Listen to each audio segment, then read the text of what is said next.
Hello and welcome back to Wolfie Plays Mario Kart 8 Deluxe, the game that we are playing until Mario Kart World comes out, and I've got my Switch 2 in my hands. Now, we did get the Mario Kart Direct recently, and how to put this? I just did this one, didn't I? So I'm up to here, I think. Yeah, I'm up to here. Okay. So we didn't really learn anything new than that was in the original Nintendo Switch Direct. So my stance didn't change too much. I mean, there's some open world stuff to do now, which is kind of interesting. Specifically, there's challenges, which I remember the challenge mode from the DS, and I loved that. So yeah, I'm not really like, the game already sold me. It didn't have to continue to sell me, but it does make it difficult as a content creator, because now I'm gonna have to do a video that's like $80 games don't really seem worth it, because yeah, let's face it, they don't seem worth it right now. Of course, the reason that I'm not as like beat up is I know I'm getting the Switch 2 with the game. Oh, that's bad. But so that makes the game actually only $50, right?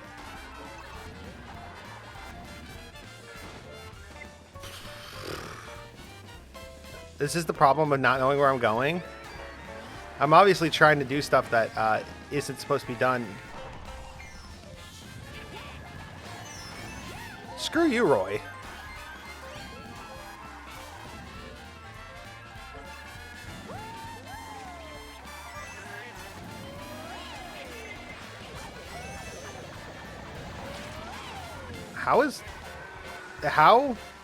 Huh? I literally don't know where I'm going. Okay, but so,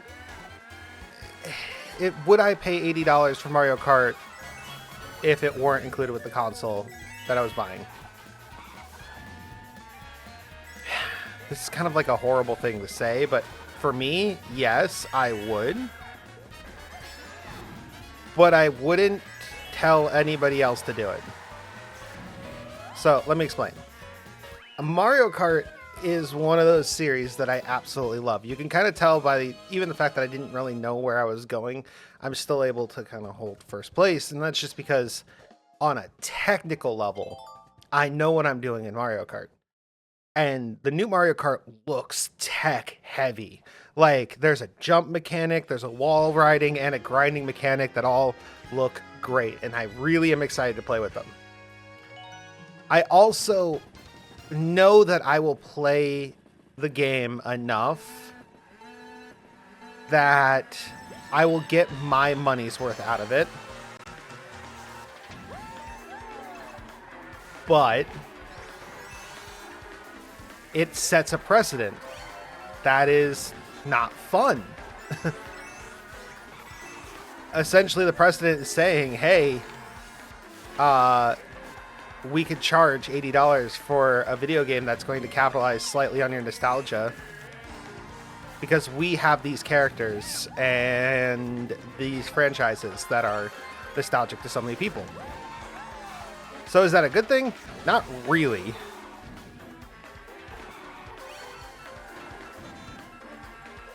At the same time, do I think that there's going to be enough content in the game to justify it in the long run? Maybe.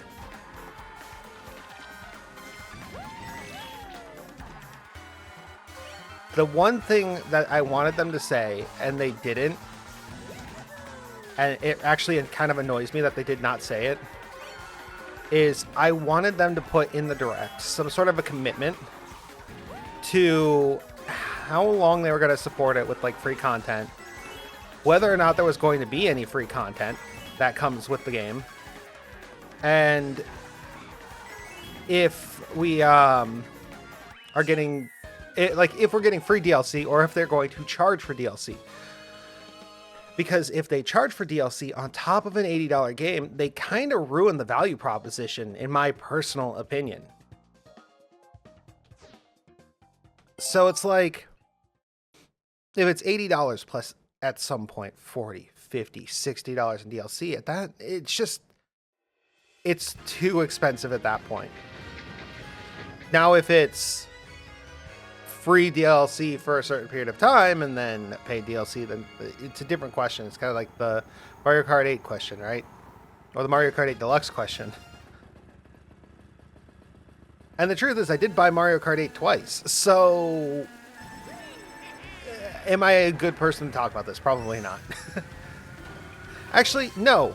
I would be a good person to talk about this because I am an avid and active Mario Kart fan. So, yeah, no. I take that back. I am a good person to talk about this. I care about this game franchise and each installment. So, digressing. Do I think it's a bad precedent to set for $80 games? Absolutely. Do I think that the game is worth it? That is yet to be seen, unfortunately. We didn't see anything about 200cc or mirror or... Well, yeah, we didn't see anything about those two specifically. Which I think that they're trying to leave as an unlockable, which really freaking cool that they're actually hiding some stuff. I forgot this wasn't Mario Kart World. Or Tour. Oh, I ran into that thinking I was going to be able to do a thing.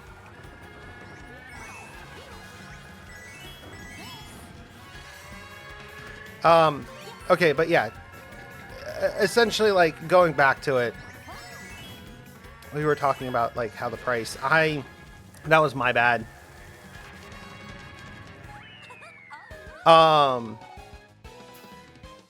Yeah, it's weird, you know? $80 is expensive. $80 with free DLC, more reasonable. Especially if it's like, 3 years of DLC or something like that. $80 plus DLC, not reasonable. $80 plus free DLC through Nintendo Switch Online, questionable. Like, I've been weighing over every situation because I'm trying to mull over a script and record it this weekend, and it's like, what is there to say about the game other than it looks good? It looks like Mario Kart plus Forza, but am I going to get the same kind of content that I'm getting out of Forza, which is like constant updates and everything?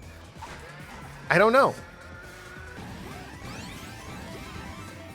And somebody pointed out, and I didn't even notice it, Diddy Kong's missing again. So it's like, there's room for characters to be added. And then there's all the costumes for characters. Like, I don't know. It could be cool. It could suck. And Nintendo, unfortunately, either omitted information for the sake of our enjoyment of the game, which I'm okay with. Like, I don't think they ever showed off in Double Dash that you could play as Petey Piranha or King Boo. Like, both of those were characters that were hidden. And so there's a chance that we have that again. And I'm okay with unlockables. Rainbow Road's an unlockable this time. I had a lot to say. I'm like just realizing I'm on the final course. I think I've been accidentally skipping the intros just because I've been ranting. Oh, you gotta be kidding me. But yeah, I almost feel like the Direct was worse to have happened than better. Like, if they had just left it with was on the actual preview, I think it would have ended up actually being less negative. But because they hyped us up for a Direct that had quite literally no additional information,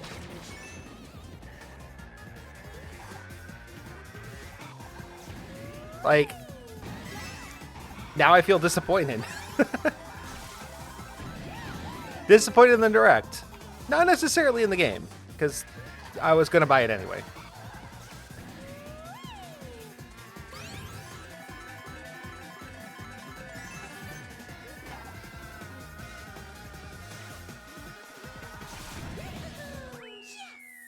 So I guess, since that's literally a perfect cup, I ranted the entire time, and I got a flawless 200cc victory. Maybe I should do that more often. It does cheer me up a little bit, but at the same time, everything that I just said is like totally valid. And anything that you might be feeling about the $80 games thing is also completely valid. It's a lot of money. Like, I wouldn't pay $80 for Pikmin. I like Pikmin. I wouldn't pay $80 for it. So, yeah, I don't know. Either way, this is the end of this cup with a flawless victory. Now, it was actually quite a flawed victory, but it was still a flawless victory, okay? And I guess I'll see you in the next one, where hopefully I can stay more on topic to Mario Kart. So I'll see you next time, guys. Wolfie, out.